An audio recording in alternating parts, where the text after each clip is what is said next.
Alright, what's up, Savages? It's Ragnar with Savage Combatives. I just flew in this morning from Bangkok, Thailand. Fenders picked me up at the airport, and I'm running off of a minimal amount of sleep. We're going to head out to the Cold Steel sale today, the parking lot sale, and see if we can ambush somebody for a little EDC video series of what's in your pockets. Stay tuned, it should be a good show.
Nice job, Mr. Thompson.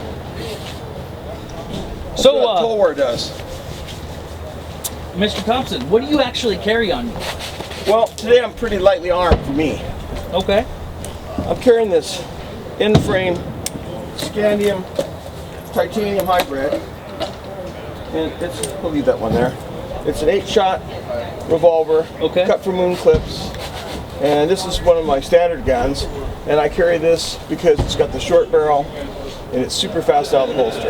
Okay. I wear this on my ranch every day. I never leave the house without it. I'm always wearing it. And what kind of ammo you carry with it? I'm shooting Hornady 125 grain XHP 3 magnums. Okay. So I've had really good luck with those. I've killed a lot of stuff with it, and it expands really reliably. So that's why I carry that. And Jeff Hoffman from Vaquero's Ammunition is a good friend of mine, so I try to help support his brand. What do you got for your holster? This is a Blade Tech holster that Tim Wagner made for me, custom to this gun. And if you look on YouTube, you can see me doing half-second draws with this outfit. Half-second draws? Half-second draws. And hitting the man-sized target at 10 feet. I've got somewhere hit an apple in like 7/10 of a second. Where can we find that? On YouTube. Okay. On Cold Steel's YouTube page? Yeah. Okay. What about a knife? You carry, what do you got for your knife? Well, for me, I'm pretty lightly armed today. I'm carrying a 7.5-inch Espada. Okay. Now, this is what I carry every day. And I'm carrying behind my holster, I carry a 5.5-inch Vaquero. Yeah.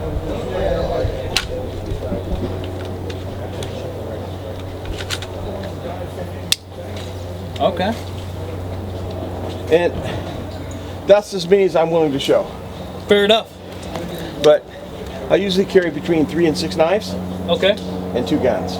All right. I usually carry a North American Arms mini revolver. Okay. A 22 Magnum. Or if I'm carrying a 22, I shoot a Gila Supersonics with a 60 grain bullet because it penetrates just as well as the best 22 Magnum. Okay. So that's, if you're carrying a 22 mini revolver and you watch Never Unarmed, my DVD on guns and gunfighting, there's a whole section on mini revolvers in there. And I do a lot of tests on what penetrates. And the 22 Aguila Supersonic 60 grain bullet penetrates just as well as the best 22 Magnum. All right. Put that in your G-Wiz file. I'm a huge fan of the 22. I was actually just talking to somebody this morning about the 22, and what was your number one? Obviously, I can't carry 22 as far as being a law enforcement officer. They won't let me. I have to carry whatever they give me. But 22 is a great round, especially 22 Magnum. I agree. And it's the best understudy round in the world. People don't appreciate its value in training all the time. And my motto is you shoot 10 rounds of rimfire for every round of center fire that you shoot. So I have my own shooting range, and I shoot there Wednesdays and Sundays, and I shoot 500 rounds of 22 shells every time I go. Oh, that's awesome, yeah, for sure. It's the only thing that you can still afford to shoot, most people, in large quantities. Absolutely.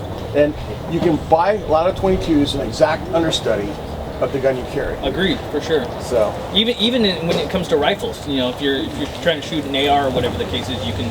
I have like 3 or 4 AR style 22s, and I shoot a CZ 28-inch barrel, 22 rifle with iron sights, and I shoot that offhand at 1 and 2 inch targets at 40 yards, and I shoot at a lot of 10-inch target at 120, 130 yards.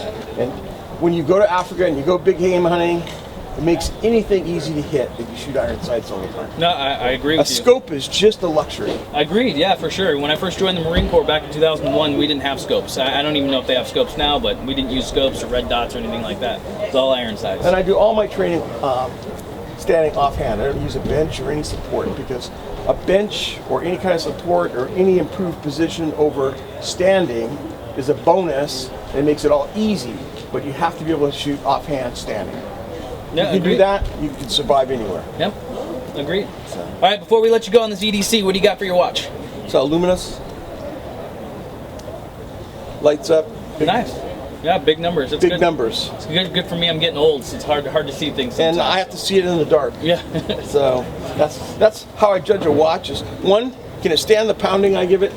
Yeah. And 2, can I read the numbers in the dark? Yeah.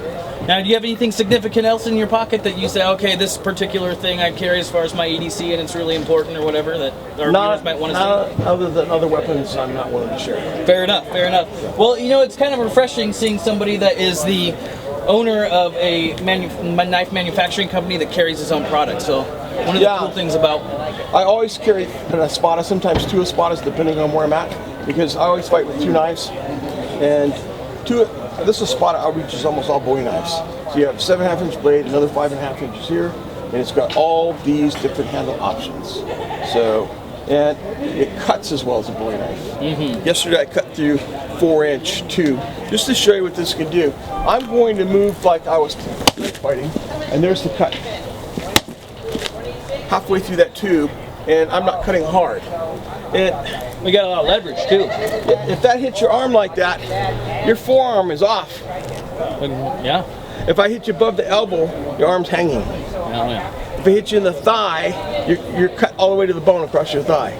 So you get a lot of leverage, and that's not a hard cut. I'm not putting any English on it. I'm just dropping my wrist as I move by. Right. So to me, that would be a very moderate effort with this knife. But if you come in here close, and you see what that can do, there's that cut right there. You cut through to here. Oh yeah. So all those are halfway through. And this is a 200-pound rated baling tube, full of glue. Wow. So those are difficult to cut. They are, yeah. I've definitely seen a lot of people try to cut those in different knife-proof tests and stuff like that. I know how difficult they are. I do like the fact that you carry a big knife. I carry a big knife as well. I just carry a different style blade because I like a different style blade. So and it's awesome. This is my EDC as a law enforcement officer. But do you know why you need to carry a long blade? Yeah, I'll show you. Okay. There's all these people in the knife business that don't know anything, and I despise them. Okay, this is a 4-inch blade. If you can only bring yourself to carry a 4-inch blade, that's the biggest blade you can. If you want to increase the cutting power, there's only one way: go wide and flat grind it. That's why I made the Colossus. Okay. It's 4 inches, but it has the maximum cutting power. I was cutting through 4-inch to Tommy Matt with it yesterday. Now, the problem is, I'm loath to do this, but I'll pull this down and give you a little protection. With a 4-inch blade, when you're fighting, you're lucky to get 2 inches on. This is what always happens, this. People do this and they hit right next to their hand, right here, or at the bottom of the blade. They don't get any edge on them. They either hit here or they hit here and miss. So, the longer the blade is, now we go up to 5.5 inch blade. Now, I might get 3 inches on you. Right. I'm too scared to get any closer. So if I get 3 inches on you, I can't even get this part on. So now I have maybe 3.5 inches. When you go up to the 6-inch blade that you have, and you go to cut somebody with your Rajah, now this is 6 inches.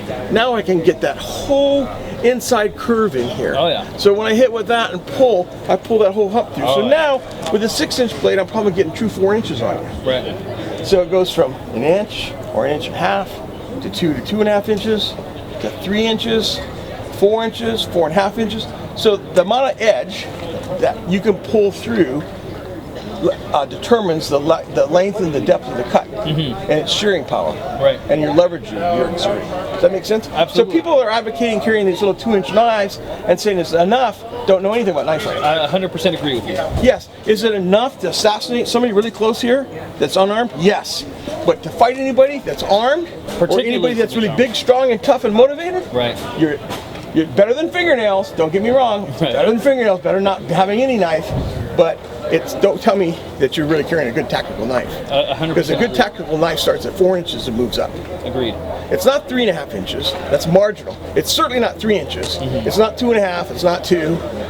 The bare minimum, I think, is 4. And I'd rather see you carry 5, 5.5, 6, or 7.5. Right. Bigger the better. Agreed, for sure. And it's the same thing in the gun industry. For years, in the 80s and 90s, we read about mouse guns. Don't carry a 25. Don't carry a 32. Don't carry a 380. They're all useless. You got to carry at least a 9mm, at least a 357, at least a 45 ACP. So why isn't that same logic been transferred over to knives? These same gun writers think you're well armed with a 2-inch or 2.5-inch blade. They don't know. You're right. They don't know because they don't fight. That's true. And they don't cut anything. And later today, we're going to be doing a lot of cutting demonstrations. And yesterday, I cut through 4-inch tatami and actually got through with the Colossus. And 7/8 through with lots of other knives. And that's what most people use with a 28-inch sword. I'm using with a 4-ounce folding knife with a 4-inch blade. Wow. So it's skill and strength and the product. Right. I couldn't do it without the perfectly designed blade and the right sharpness and all that stuff. So, I tell you what. thanks for the opportunity for me to speak the truth to your public. Well, we appreciate it. Thank you very much. Yeah, that's why we're here, and that's why I carry cold steel. Awesome. Thank you so much. As always, guys, stay savage. Home now, as home as I'll ever be. Oh, close your eyes. Close your eyes and hold on to me. Oh, I'm home now, as home as I'll ever be. Pockets. Stay tuned. It should be a good show. Bam! I just flew in from Bangkok, Thailand. And boy, are my arms tired. First rule about firearm safety is this weapon is not. This gun is loaded. We know that now. We don't welcome those. This moment brought to you by Dayquil, keeping Ragnar alive since 12 o'clock this morning. And Black Rifle Coffee Company. I would show them, but I don't have their mug. We can though. It can be featured in all of our videos. It's up to you.